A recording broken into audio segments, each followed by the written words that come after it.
LiteRider control panel replacement. Tools needed: slotted screwdriver, Phillips screwdriver. Make sure that the freewheel lever is in the engaged position. Remove the key from the key switch. Lock the tiller. Use a small slotted screwdriver to gently pry off the control panel cover. Make sure that the screwdriver goes into the slot on the control panel cover.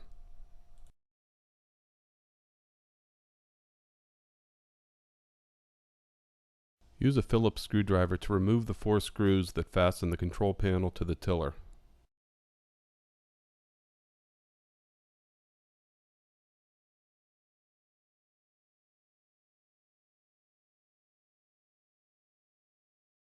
Disconnect the control panel from the main harness and the throttle pot.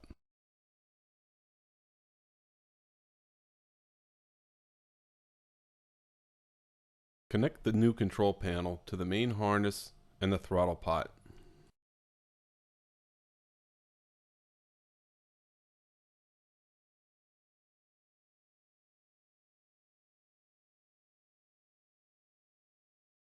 Install the new control panel onto the tiller.